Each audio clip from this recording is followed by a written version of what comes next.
बहुत अच्छा लग रहा है पीवीआर में आके and to see all these fantastic pictures of Amitabh Bachchan, क्योंकि बच्चन साहब हमारी धरोहर है। मुझे याद है कि जब मैंने फ़िल्म जर्नलिज़्म शुरू किया था तो सब लोग ये पूछते थे कि सबका इंटरव्यू किया है, बच्चन साहब का इंटरव्यू किया है कि नहीं। और उस समय वो हमसे बात नहीं करते थे क्योंकि उन्होंने हमारे पर एक बैन लगाया था या हमने उन पर ये बैन लगाया था। तो तब मैं स्ट्रगलिंग जर्नलिस्ट थी, वो सुपरस्टार थे। फिर मैं धीरे धीरे अपने करियर में बढ़ती गई, तब भी वो सुपरस्टार थे। फिर मैं एडिटर बन गई, तब भी वो सुपरस्टार थे। और फाइनली 1992 में उन्होंने बैन उठा दिया और हम लोग बात करना शुरू कर दिया। तो अब मैं कुछ और काम करती हूँ, रेडियो में काम करती हूँ और वो अब भी सुपरस्टार है। तो आई थिंक हमारे देश में हमको हमारी लेगेसी को संभालना नहीं आता। फ़िल्म हेरिटेज फाउंडेशन ये काम कर रहे हैं, इसके लिए मैं उनको शाबाशी देती हूँ। और मैं चाहती हूँ कि ये जो महा उत्सव है यहाँ रुकना नहीं चाहिए, इससे आगे बढ़ना चाहिए। दिलीप कुमार पर होना चाहिए, वहीदा रहमान पर होना चाहिए और सब पर होना चाहिए। एंड ये हम भूल जाए कि लोगों को इंटरेस्ट नहीं है, लोगों को बहुत इंटरेस्ट है। और टिकट्स के रेट भी कम करने चाहिए ताकि सब लोग आके फिल्म देखें। आपको अपनी पहली मुलाकात अच्छी तरह याद है बच्चन जी के साथ? जी, कब और कैसे? मैंने उनको बहुत बार शूटिंग पे देखा है। जब वो हमसे बात नहीं करते थे तो दूर से देखा है। पहली बार मैं उनसे मिली जब मैं जी मैगज़ीन को लॉन्च कर रही थी। तो मेरे पब्लिशर ने मुझे कहा कि आमतौर पे मैगज़ीन का दाम 3.5 रुपया होता था। जी मैगज़ीन बहुत ही एक्सपेंसिव मैगज़ीन होने वाली थी, तो 12 रुपये की मैगज़ीन थी। उन्होंने कहा कि कुछ भी हो जाए कवर पे तो बच्चन को ही होना चाहिए, नहीं तो ये कोई ख़रीदेगा नहीं। तो मैंने उनको एक मैसेज भेजा था कि मुझे मालूम है आप बात नहीं करते हो, मगर मुझे आपको समझाना है कि कम से कम मुझे आपकी तस्वीर मिल जाए, तो बात मत कीजिए, मैं लिख लूँगी जो भी लिखना है। तो उन्होंने तस्वीर भेजी नहीं थी, तो मैं बहुत नाराज़ हो गई थी। तो उनके बंगले से मैं गुज़र रही थी तो मैंने एक बहुत बुरे पेपर में एक मैसेज भेजा कि दे रहे हो या नहीं दे रहे हो, रुकना है कि नहीं रुकना है, क्योंकि मुझे रोज़ डांट पड़ती है पब्लिशर से।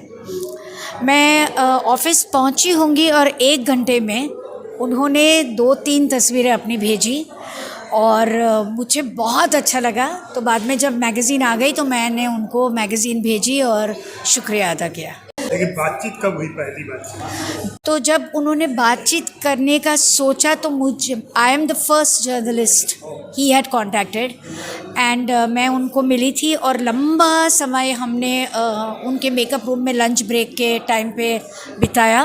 तब उन्होंने शायद अभी तक सोच नहीं लिया था कि वो सचमुच बैन लिफ्ट कर रहे हैं कि नहीं। तो मैंने कहा, पूछा था कि मैं टेप रिकॉर्डर लेकर आऊँ या ऐसे ही आऊँ। तो उन्होंने कहा आज ऐसे ही आ जाओ, फिर देखते हैं। अमिताभ बच्चन के तो कई पहलू हैं, आपके लिए अमिताभ बच्चन क्या है? मुझे लगता है कि सबसे पहले जब हम उनका नाम सुनते हैं या उनको देखते हैं तो सिर्फ सुपरस्टारडम देखते हैं और उनका ओवरपावरिंग पर्सोना देखते हैं और उनकी आवाज़ और हाइट।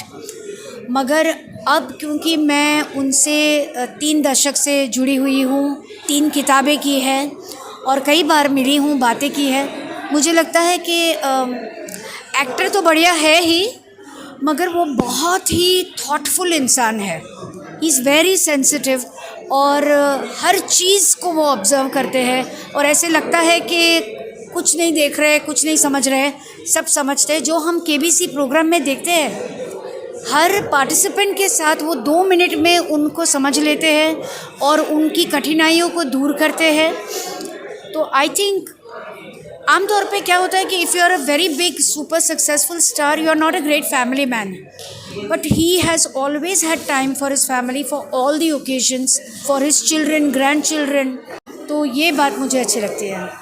उनकी जो कंसिस्टेंसी है लगातार काम करने की, उसके बारे में आप क्या कहेंगे, या उनके नेता के बारे में भी आपके क्या विचार? As an actor he is special क्योंकि वो अपने किरदार को अनोखे तरीके से निभाते हैं। श्याम बेनेगल ने एक बात कही थी कि you can not be a good actor unless you are intelligent. तो वो जिस तरह से पहले तो कैरेक्टर को एब्जॉर्ब करते हैं, फिर भाषा, क्योंकि उनका भाषा पर पूरा कंट्रोल है। उसके बाद प्रोजेक्शन, महसूस तो बहुत सारे लोग करते हैं मगर उसको प्रोजेक्ट करना बहुत मुश्किल होता है। और जो एंगर है उनका, जो हम देखते थे अर्लियर यंगर फिल्म्स में, I think his anger was attractive because he mixed emotion with it.